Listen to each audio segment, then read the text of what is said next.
പ്രിയ പ്രേക്ഷകർക്ക് സീരിയൽ ന്യൂസിലേക്ക് സ്വാഗതം. ചാക്കോയും മേരിയും എന്ന പരമ്പരയിൽ അപ്രതീക്ഷിതമായ അതിഥി കുര്യച്ചനെ ഞെട്ടിച്ചിരിക്കുകയാണ്. കുര്യച്ചനെ ചെന്ന് കാണുന്ന ആലീസ് എന്തിനാണ് ചാക്കോ ഇങ്ങനെ ചെയ്തത് എന്നുള്ള കാര്യം തനിക്ക് മനസ്സിലാക്കാൻ സാധിക്കുന്നില്ല എന്ന് പറയുകയും ചാക്കോയെ ഇപ്രകാരം അപകടത്തിലാക്കിയതിന് പിന്നിൽ ഒരിക്കലും സണ്ണിയുടെയും സേവ്യറിന്റെയും കൈകളുണ്ടാകും എന്ന് താൻ വിശ്വസിക്കുന്നില്ല എന്ന് പറയുകയും ചെയ്യുന്നു.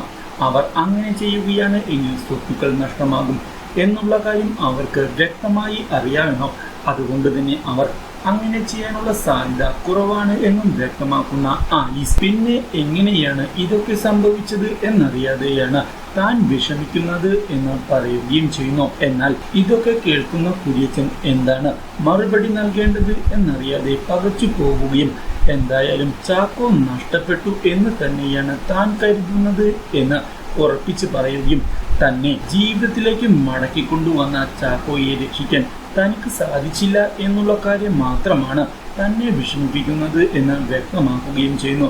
ഈ കാര്യം കേൾക്കുന്നത് ആലീസിനെ വിഷമിപ്പിച്ചതിനെ തുടർന്ന് ആലീസ് ചാക്കോ മരിച്ചിട്ടുണ്ടാവുകയില്ല എന്ന് പറയുകയും ചെയ്യുന്നു. എന്നാൽ ഇതേ സമയം മേരിയുടെ ജീവിതത്തിലേക്ക് പുതിയ വഴിത്തിരിവുകളുമായി പുതിയൊരാൾ വന്നെത്തുകയും മേരിക്ക് പാടുന്നതിന് നല്ല ഒരു അവസരം താൻ ശരിയാക്കിയിട്ടുണ്ട് എന്ന് പറയുകയും ഗാനമേള ട്രൂപ്പിലാണ് അത് എന്ന് അറിയിക്കുകയും ചെയ്യുന്നു. പക്ഷേ അത് അംഗീകരിക്കാൻ മേരി തയ്യാറാകാതെ അവിടെ നിന്ന് പോയതിനെ തുടർന്ന് മേരിയുടെ കൂട്ടുകാരി ചെന്താമര മേരിയെ ചെന്ന് കാണുകയും നല്ലൊരു അവസരമാണ് ഇപ്പോൾ വന്നിരിക്കുന്നത് എന്നും വെറുതെ മിസ്സാക്കി കളയരുത് എന്ന് വ്യക്തമാക്കുന്ന ചെന്താമര മേരിയുടെ അത്ര കഴിവ് തനിക്ക് ഉണ്ടായിരുന്നുവെങ്കിൽ താൻ എന്തായാലും ഇപ്പോൾ ചെയ്യുന്ന സെയിൽസ് ജോലിക്ക് പോകില്ല എന്ന് പറയുകയും മാത്രമല്ല ഫേമസ് ആയാൽ മാത്രമാണ് മേരിക്ക് മേരിയുടെ അമ്മയെ കണ്ടെത്താൻ സാധിക്കുകയുള്ളൂ എന്നുള്ള കാര്യം മറക്കരുത് എന്ന് പറയുകയും ചെയ്തതിനെ തുടർന്ന് ഒടുവിൽ മേരി എന്തായാലും ഗാനമേള ട്രൂപ്പിൽ പോയി പാടാനുള്ള തീരുമാനമെടുക്കുന്നു.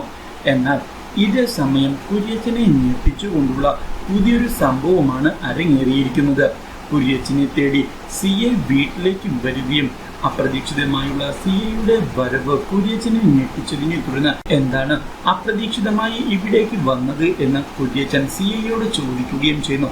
ഇത് കേൾക്കുന്ന സിയെ അവിടേക്ക് വന്ന് ചാക്കോയുടെ സാധനങ്ങൾ തിരിച്ചറിയുക ബുദ്ധിമുട്ടാകും എന്ന് തനിക്ക് അറിയാമെന്നും ഈ അവസ്ഥയിൽ യാത്ര ചെയ്യാനുള്ള ബുദ്ധിമുട്ട് താൻ മനസ്സിലാക്കിയത് കൊണ്ടാണ് ചാക്കോയുടെ മൃതദേഹത്തിന്റെ അടുത്തു നിന്ന് ലഭിച്ച സാധനങ്ങളുമായി ഇവിടേക്ക് വന്നത് എന്നും ഇത് ചാക്കോയുടെ തന്നെയാണോ എന്ന് ഉറപ്പിച്ചു പറയാൻ സാധിക്കുമോ എന്ന് ചോദിക്കുകയും കോൺസ്റ്റബിളിനോട് അവിടെ കിട്ടിയ സാധനങ്ങളെല്ലാം അവർക്ക് നേരെ നീട്ടാൻ പറയുകയും ചെയ്യുന്നു.